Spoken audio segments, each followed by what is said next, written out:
Three, two, one. You ready?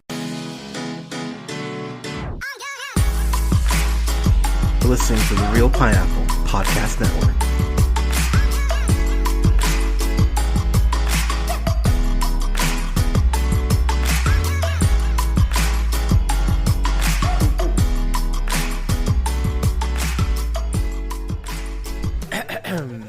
Good evening, ladies, gentlemen, days, and gays. This is the Real Pineapple. This is your humble host, Hunter, here. Hope you're having a great night, day, weekend, whenever you're checking this out. I've got a review for Prisoner's Daughter, which is written by Mark Bakke, who you know most likely from being a producer on Black Box, writer on the show called The Bar, and then they went ahead and produced the Netflix series Between, which came out back in 2015, pardon me. That's one of Jeanette McCurdy, when the government goes ahead and quarantines his town. If you haven't checked it out, it's pretty good. I'd recommend it.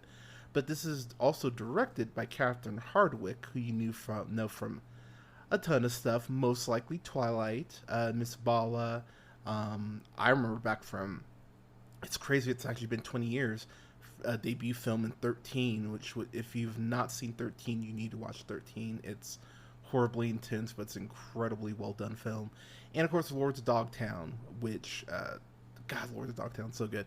But the film in question stars Brian Cox, who of course you know from a ton of things, most recently this little show called Succession, but you know him as, William Stryker from X2, Adaptation, Troy. It's kind of unreal how many credits Brian Cox has. And then of course Kate Beckinsale, who you know from the Underworld franchise, Van Helsing. I like Van Helsing. I know people hate on Van Helsing, good lord, but Van Helsing is fun. It's stupid, but it's fun. And then Vacancy, if you haven't seen that as well. So here's the thing. I went into this movie very curious because, Cox is coming off of Succession and everything. And Brian Cox is an amazing actor. I think we've all lamented how incredibly talented he is. I find Kate Beckinsale, I find that she has these moments where I'm like, man, I actually really like her and stuff. But sometimes she just picks projects where I'm like, I really wish they would actually let you act and not just be like, she's pretty. And this is a movie where this is probably a top 5 Beckinsale performance. It might even be top 3, honestly. If you haven't seen Jolt, I would check out Jolt. That was actually a ton of fun. So the movie in question, Beckinsale goes ahead and stars as Maxine, and she's a single mom trying to go ahead and do it by herself, raising her teenage son. He's like 12. Christopher Convery, who plays Ezra. And the thing that really just hit me about this movie, and it's a larger conversation, not just in film, but just in the way things work in general. So Ezra's getting bullied by some douchebag children. I should have just said children. But what's beyond frustrating is that there's a point where he gets beat up. And he gets beat up. He gets actually kicked in the ribs and shit. And yet the school goes, oh, he's suspended too. And I'm not saying that they try to justify this because there is a black woman of color who also happens to look like Candace Owens, but but that's always one of those things that gaslights kids into thinking that there's no reason to stand up for yourself, which is a really problematic and quite frankly dangerous thing that is really not talked about enough. I was talking to my friends in this chat I run about why is this not a thing that's addressed more in schools. It's really stupid. It's really dumb. Let's take the training wheels off. It's fucking stupid. Like straight up. There's no reason it should be this fucking hard to just not have people beating the shit out of each other and hold the correct people responsible. Fucking gross. I hate it. But I appreciate the fact that this movie points that out, and that is a giant flaw in public schools, outside of the not teaching black history or gay history or women's history or anyways. But Kate Beckinsale really nails the whole single mom thing where like I love this movie quite a bit. I was actually pleasantly surprised by this movie because it you get why Maxine is so pissed off. Yes, Max was an absolutely terrible father, an absent father, did things to go ahead and take himself away from his family. He was selfish. He was a selfish bastard. And yet, when he shows up through circumstances to go ahead and try to rectify some of these wrongs and try to exorcise some of these demons, you understand why he's doing it. It's not from, just a place of guilt. He really is trying to be the father that he was never able to be earlier on because of his past transgressions. And I really like the story they tell on that. The other thing, or one of the other things I really dug too, is that he's developed a persona. He's developed some incredible, I hate using this term, street cred, within the prison system, though, from going ahead and helping, these men who have been not just broken by the system, but have themselves made their own bad decisions. The way that he's able to speak to them from a place of I've been where you are, hell, I am where you are, but this doesn't need to be the end. It's really quite fascinating the way they play that emotional aspect of it, and it really does endear you to Brian Cox's Max as he goes ahead and tries to, mend these fences between him and Maxine. Furthermore, there are some people who pop up here that I was not expecting. Ernie Hudson popped up, and I cannot express enough how much I went, oh my god, yeah! I was so happy to see Ernie Hudson in this, and his performance in here as Hank is actually really quite vital. I won't spoil it, but there's a scene in a car with Max and Hank that just floored me in the best way. Anytime we get Ernie Hudson and Brian Cox, and there's a couple scenes they get where it's just really the two of them together, and it's just two fucking pros going at it and feeding off each other, and it's so cool to see two people that you really probably didn't have on your bingo card in 2023 sharing screen time, and they absolutely crush it. Of course, you get the inevitable scene of, I wasn't there for you, but let me be there for you now.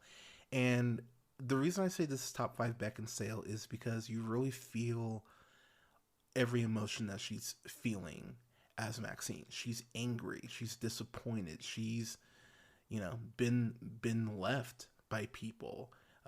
And, being left by your dad, that definitely goes ahead and puts some PTSD and makes it hard for you to trust people. But then furthermore, she has a very, very broken relationship with her ex-husband, and that in particular, that relationship, her ex-husband, who is played by Tyson Ritter, you know him most likely from Miss You Already, which was really good. If you haven't seen Miss You Already, you definitely should. You also know him most likely from The House Bunny. But he goes ahead and he plays Tyler, and Tyler is just an asshole. Like he's a drug addict. I would say recovering, but he's not trying to be better. But he goes ahead and he gets Maxine fired like 10 minutes into the fucking movie. And one of the things that the movie asks that I really appreciate is, how do you talk to your kids about the fact that your ex-partner sucks? And there's a great scene about that. You'll know it when you see it. That I went, yeah, sometimes you need to be this blunt and this straightforward with your kid, because obviously you don't want to just destroy your kid's view of what your ex-partner was just because they're an ex. But at the same time, there is that point where you're, Disneyfying them, where it is a fairy tale, and you need to sometimes bring some harsh truths to the equation and go ahead and let them know what's going on. And I really like the way that the film goes ahead and plays with that. I do wish I would have gotten a little more Ernie Hudson and a little bit more of Max and Ezra. given what happens in the film, I get why these are the cases, but that's just me, that's me when I wanting what I want, damn it. But at the end of the day, when I sit back and think on this movie, like I said, it's a probably top five Beckinsale performance. I thought the score in particular was really well done. The ticking clock aspect of the fact that that Brian Cox's character is dealing with cancer. It really does add the sense of urgency to every conversation that he has, especially with Maxine, and the way the gravitas that having someone like Brian Cox on this project brings cannot be understated.